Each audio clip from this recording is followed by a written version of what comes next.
पर वो हैं जो नवाज दिया करते हैं, गैरों को भी जब नवाज देते हैं। हम तो अपने हैं, हम तो हुसैनी गुलाम हैं, हम तो हसनी गुलाम हैं, हम तो इमाम हसन के चाहने वाले हैं, हम तो इमाम हुसैन को चाहने वाले हैं, हम तो करबला वालों को मानने वाले हैं। तवज्जो के साथ सुनिए, हसन और हुसैन से बेपनाह प्यार करते हैं मुस्तफ़ा।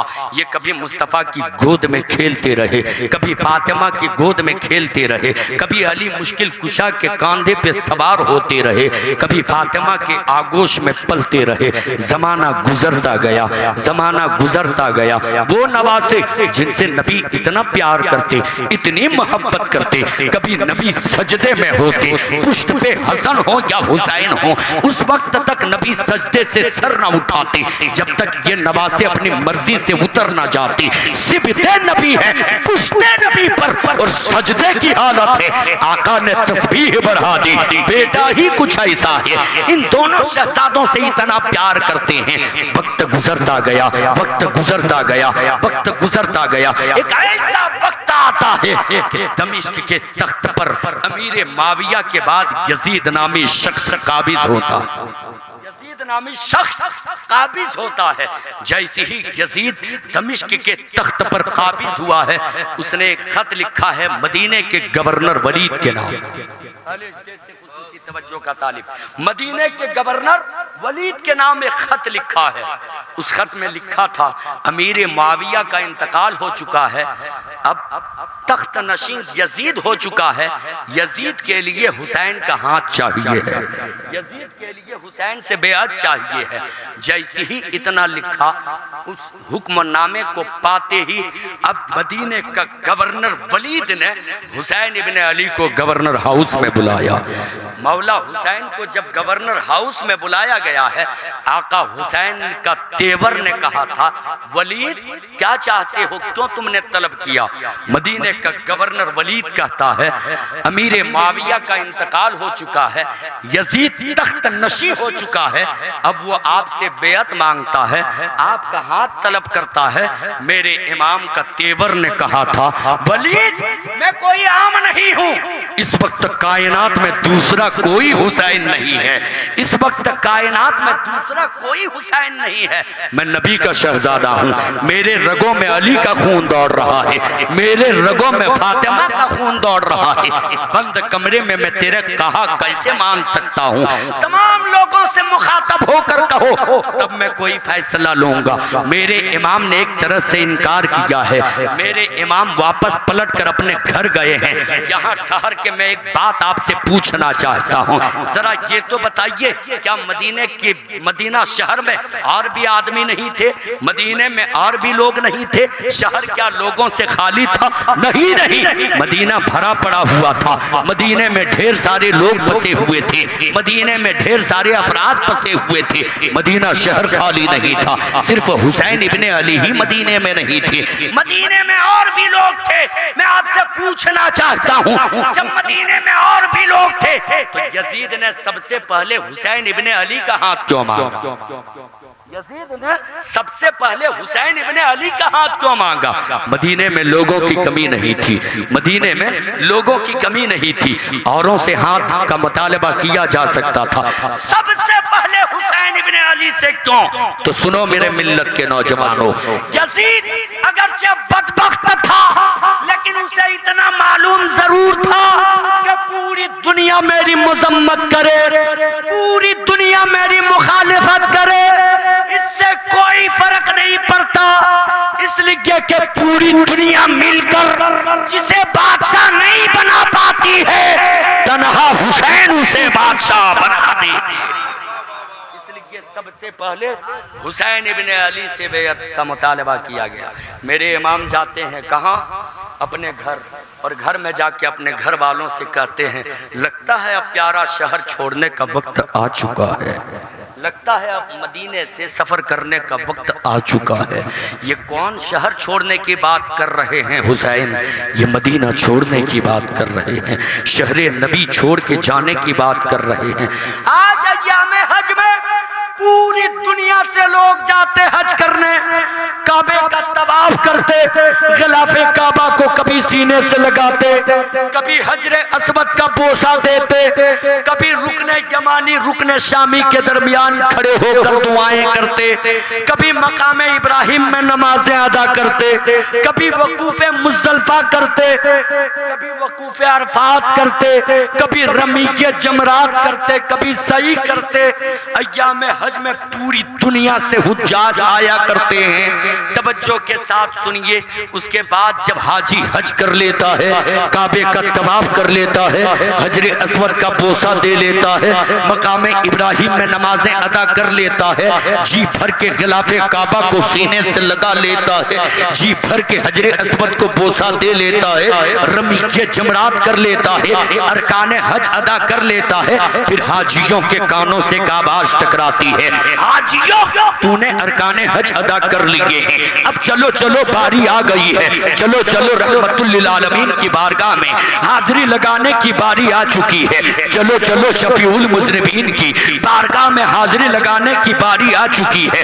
जैसी ही हाजियों के कानों से यह आवाज टकराती है, हुज्जाज खुशी से झूम जाते हैं कि अब हमारी हाजिरी उस दर पे होने वाली है जहां से आज भी आवाज आती है, मंसारा कबरी बचपत लहू शिफाती। अब उस दर के जानिब हम बढ़ने वाले हैं। हुज्जाज खुशी खुशी मदीना के जानिब जाने लगते हैं। जरा तवज्जो के साथ सुनिए, हाथों को उठाकर कह लीजिए सुभान अल्लाह, एक बार कह लीजिए या हुसैन या रसूल अल्लाह।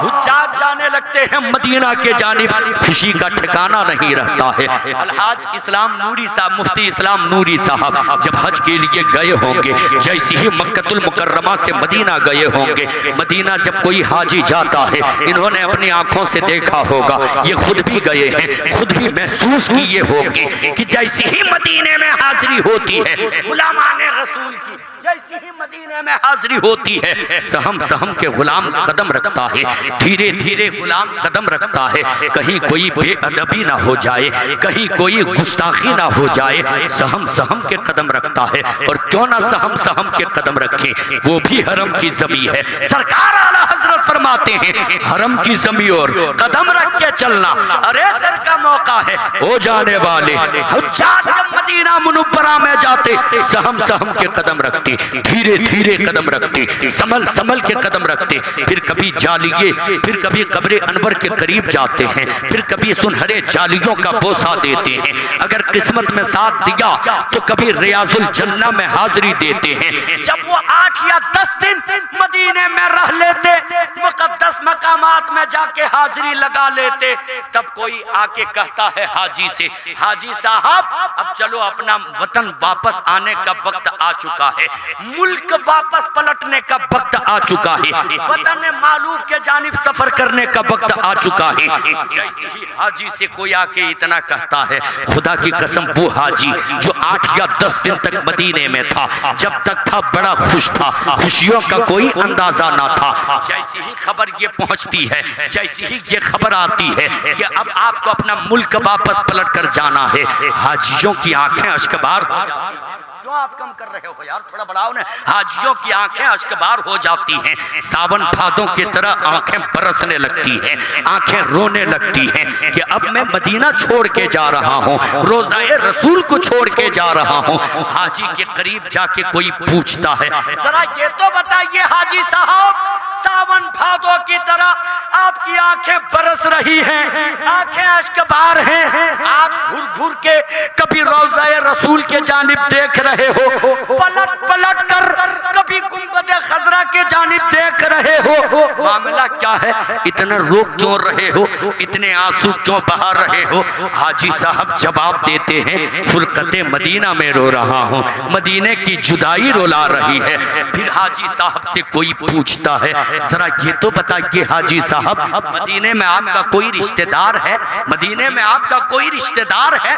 हाजी साहब जवाब देते, नहीं नहीं, मदीने में कोई रिश्तेदार नहीं है, न नाना जाद भाई है, न फूफा जाद भाई भाई है, न कोई और रिश्तेदार है, खूनी रिश्तेदार है। फिर उससे पूछा जाता है तब इतना क्यों रो रहे हैं? कहता है रोज़े रसूल को छोड़ने में बड़ा दर्द होता है, शहरे रसूल को छोड़ने में बड़ा दर्द होता है। जब हाजी आगे बढ़ने लगता है फिर उससे पूछा जाता है इस शहर को छोड़ने में दर्द हो रहा है, जरा ये तो बताइए मदीने में आप कितने दिन रहे?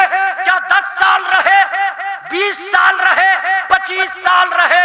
हाजी जवाब देते कैसी बातें करते हो, मैं तो परदेसी था, मैं तो परदेसी था। सरकार की नजरे इनायत हो गई, मदीने में मेरी हाजिरी हो गई, सरकार का बुलावा आ गया कि परदेसी की हाजिरी मदीने में हो गई। मैं कहा मदीना कहा, ये तो आका का करम है कि मेरी हाजिरी हुई है। कहा हाजी साहब कितने दिन रुके हैं? हाजी साहब कहते 8 दिन या 10 दिन।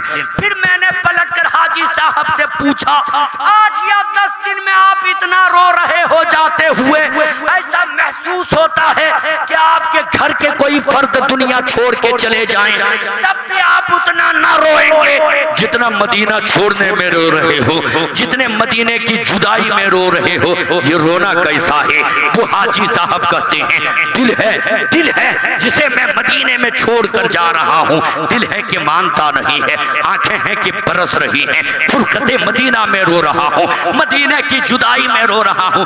मेरे मिल्लत के नौजवानों जरा अंदाजा लगाइए कि जब 8 या 10 दिन कोई मदीने में रहे तो मदीना छोड़ते हुए इतना रोए कि आंखें सूज जाए।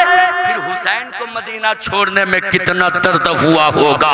हुसैन का बचपना मदीने में, हुसैन की जवानी मदीने में, हुसैन का नाना मदीने में, हुसैन की माँ मदीने में, हुसैन को कितना दर्द हुआ होगा। मेरे इमाम ने मदीना छोड़कर दर्द बर्दाश्त करके दुनिया वालों को ये पैगाम दे दिया, सुन हुसैन साबिर है और ऐसा साबिर है कि जहां जहां हुसैन है वहां वहां सब्र है, जहां जहां सब्र है वहां वहां हुसैन है। क्या बाजा बजा रहे हो यार? आधा हिंदुस्तान तकरीर करके आया, इतना चौपट कोई नहीं बजाया होगा। बताइए तो आपको जब बुलाया गया थोड़ा वॉल्यूम खोलें यार, जरा तवज्जो के साथ सुने, कह लें या रसूल अल्लाह या हुसैन। मेरे हुसैन को कितना दर्द हुआ होगा मदीना छोड़ने में, आप इससे अंदाजा लगा सकते हैं। फिर भी मेरे आका हुसैन ने मदीना छोड़ा, यजीद के हाथ में हाथ ना दिया। क्यों नहीं दिया? क्यों नहीं दिया? अक्ल तो यही कहती है कातिबे वही इलाही का बेटा है, सहाबी रसूल का बेटा है। इमाम हाथ ही तो मांगा था, बेअत ही तो तलब किया था, कर लेते, हाथों पे हाथ दे देते। मेरे इमाम कहते हैं मैं कैसे यजीद के हाथ में हाथ देता? यजीद बेनमाजी है, यजीद ज़्यादती करने वाला